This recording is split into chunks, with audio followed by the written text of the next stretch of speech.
she was sharing her experience of talking to the players about this topic at this tournament, and also which other kind of I would say feelings and how the players have been opening up and expressing other things that they have experienced as a player and the connection with the game. So when you came in. Sorry for interrupting.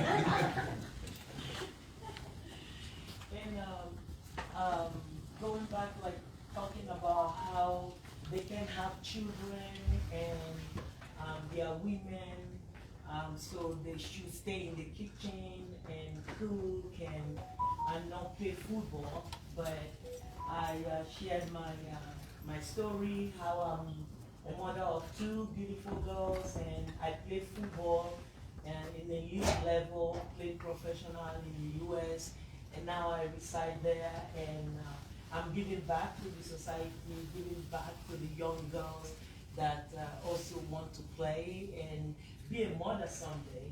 So I try to encourage them that being a female footballer does not make you to feel less than yourself as a woman.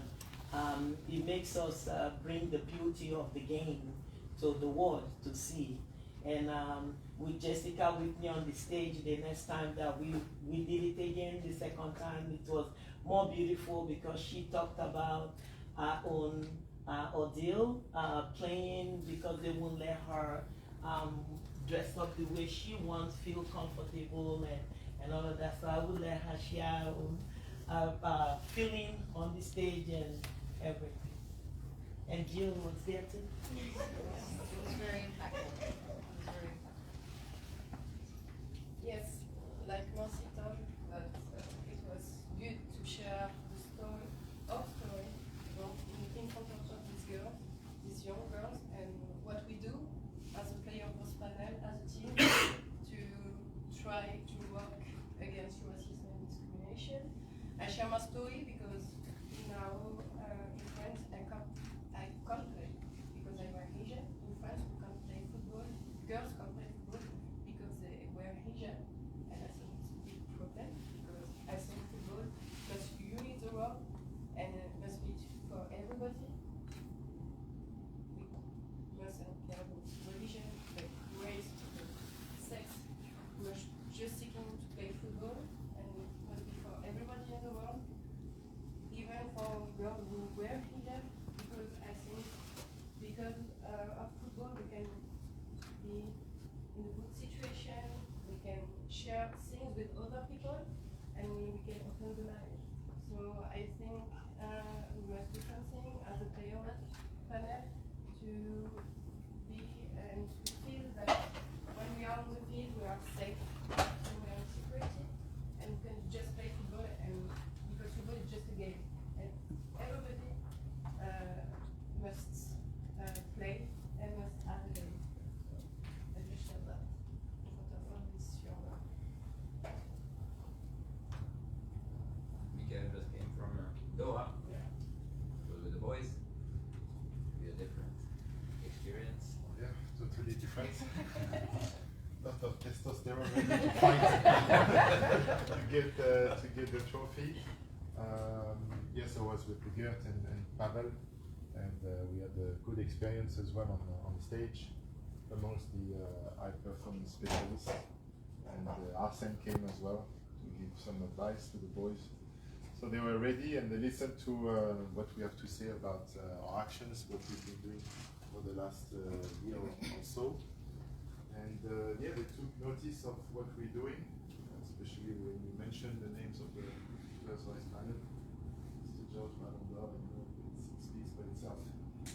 So it's very powerful, impactful, and in 20 minutes we delivered a very good message. And I think it went across quite well, and the boys are now aware of what we do, where they can find support, when they can report incidents, and also the referees that can make the gestures. So it was good. It was a good start, and since we have another 4 years in Doha and Rabat, I think we can land.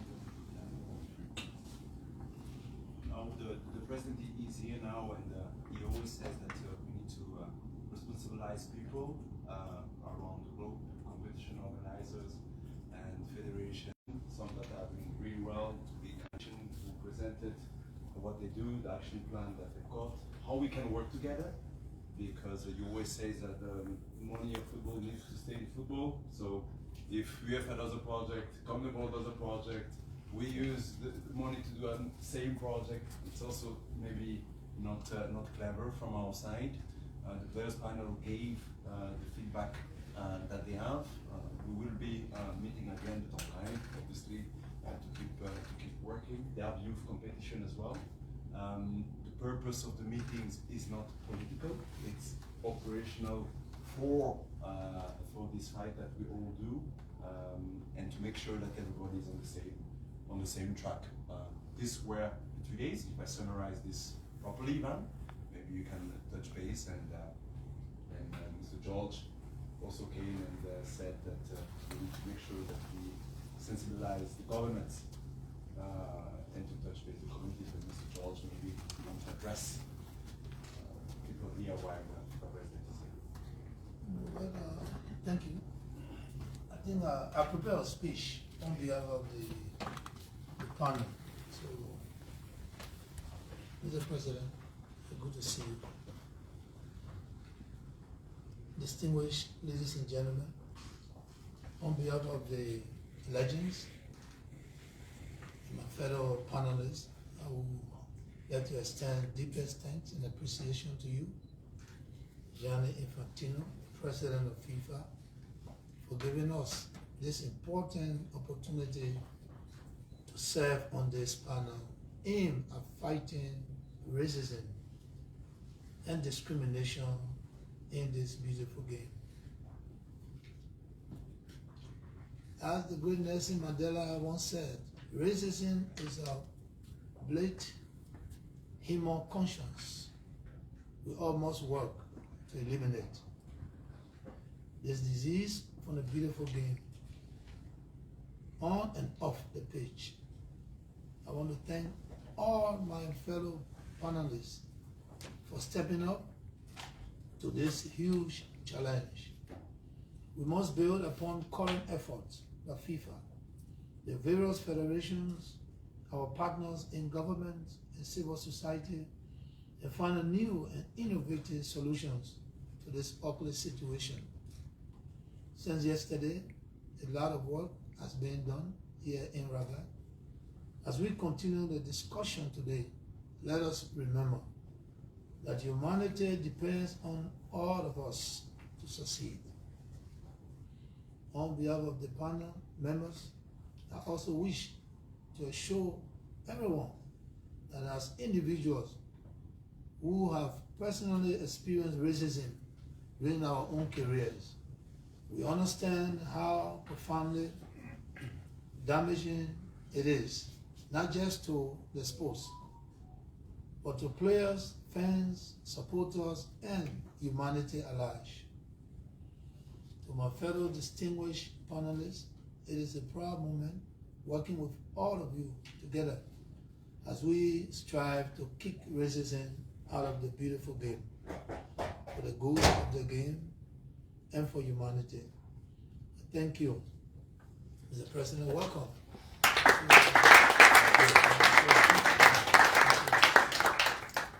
Yes.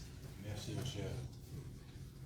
Thank you, my dear George. Thank you for your words, your impactful words. Thank you for being here. Thanks to all of you for being present, members of the players, voice panel, the confederations, the member associations who participated as well in the last days, because the cause which brings us together here is definitely the most important cause that we need to fight for and defend and attack as well in the right way. And we can do that only if we are working together, as you rightly said. Only as a team we can win. You've all been great players. You know that an individual might score some goals, but only a team wins competitions and matches. And this is the team. This is the winning team. This is a team that has impact, and we have, and you have an impact by addressing the girls and at the under 17, the boys at the under 17, the world with our words and our actions. We started this process at the FIFA Congress in George last year in Bangkok, where we had the unanimous support of all 211 member associations to really do something, because we have been talking enough. Now we have to act, and it's of course not easy, and it's not evident, and sometimes it's easier not to say something and just to accept what is happening and just move on. But that time is over, and by being together and by expressing our voice and your voice, for example, in the situation in France with regard to the hijab, I think these are situations that maybe people are aware, maybe they are not aware, maybe they don't think about it, maybe they think, well, we have other issues to think about. But for this reason, we created this Players' Voice panel to raise the voice and to speak up, because this is the first step to really come to a definite solutions.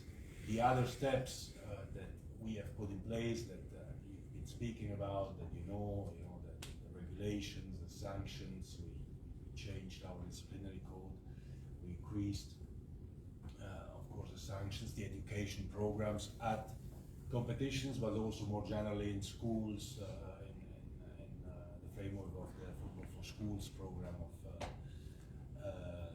FIFA. All of these steps are, of course, integral part of our process to defeat racism and discrimination once and for all. And it has many different forms. We see now, even at this FIFA Under 17 Girls World Cup, how globalized women's football, which as such is still discriminated in many parts of the world, and we see how global it has become. For the first time, we organize a Women's World Cup in Africa. And the semi-finalists are from 4 different confederations, from CONCACAF, CONMEBOL, AFC, and UEFA in Africa. So we can see that the whole world is involved, and that's why the strength and the power of the message that we can pass and that you can pass is absolutely crucial. Similar for the boys who are playing now in Qatar in the Under 17 World Cup. There is an attention, there is a media attention from all over the world, and we have to use this attention to pass our message and to continue with this. It is much more powerful if you speak than if some administrators speak, or even if some decisions are taken by some disciplinary bodies which affect only one particular situation. We have to do everything. We have to act. As I always say, and I really believe in that, to act in a racist way is not just wrong, but it's right. We need to prosecute and push authorities to prosecute racist acts. But on top of that, we need to keep going, we need to keep talking, we need to keep defending, we need to keep raising our voice, your voice, and you can always count on us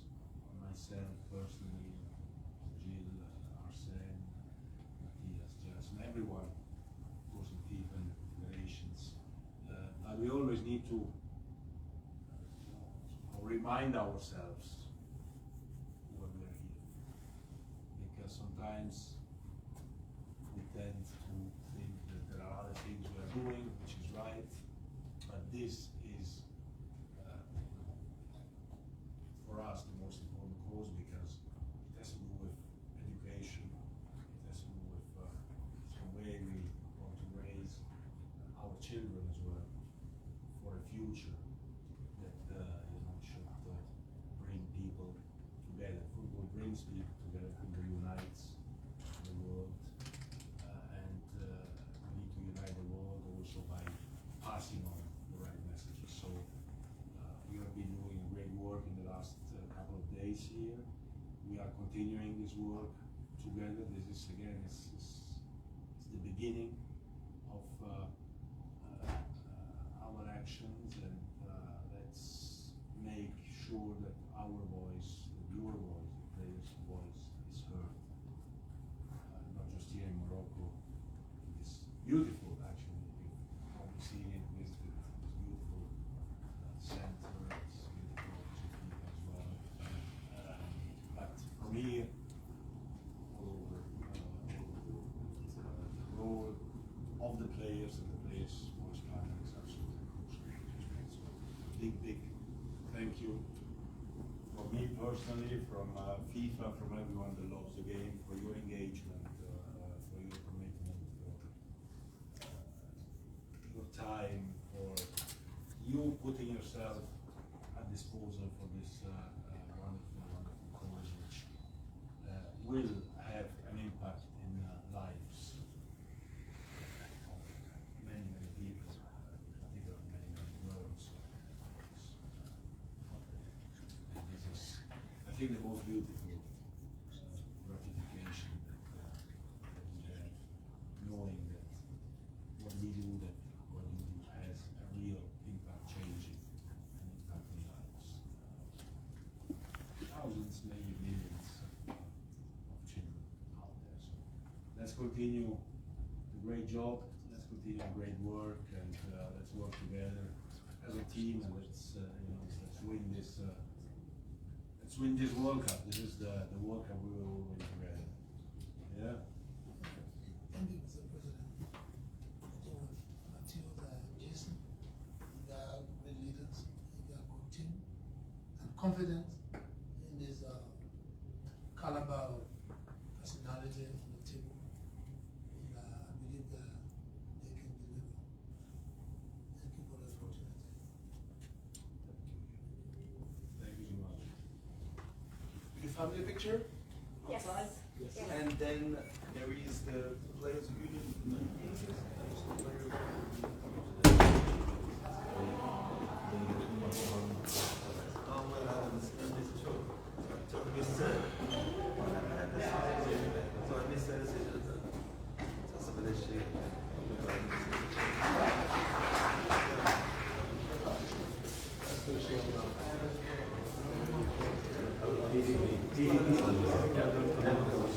You want to do the one outside? Yeah,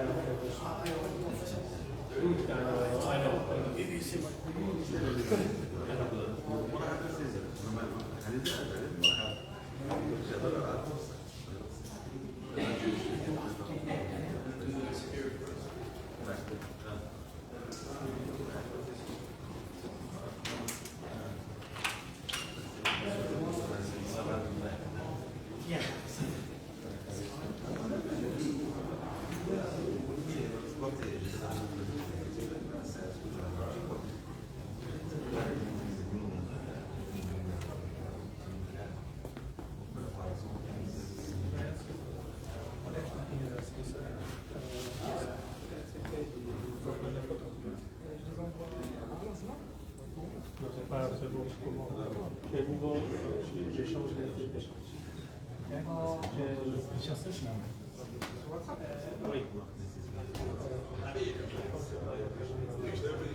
Sorry.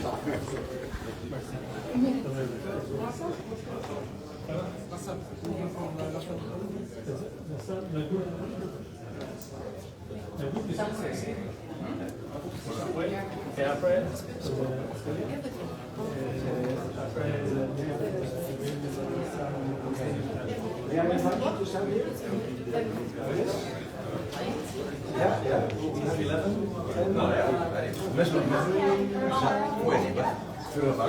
La décharge de sang.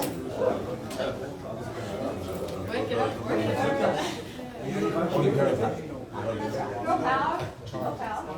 Everybody Broadcast football.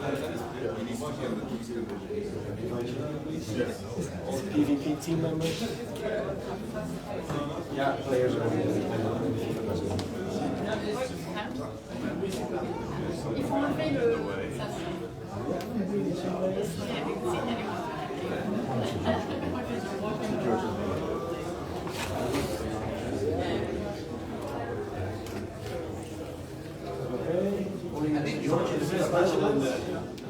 Children, you do the configuration. You only want to proceed. Only PvP and captain. And FIFA GS. Yes. May I kindly invite you for a team picture? Of course. be in the middle. The full PvP. May I also kindly ask you to make it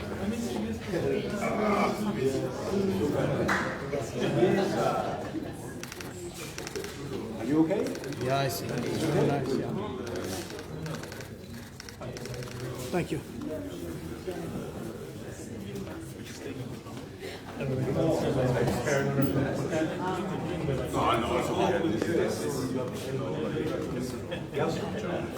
Confederations. Please. Christina, why is Christina? Please. Huh?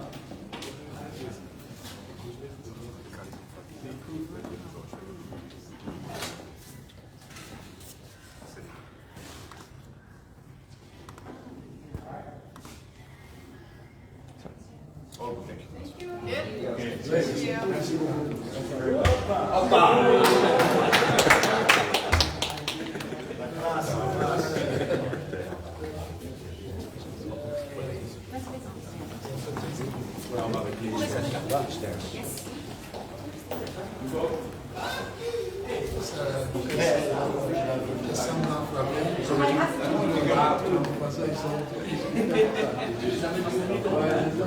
You were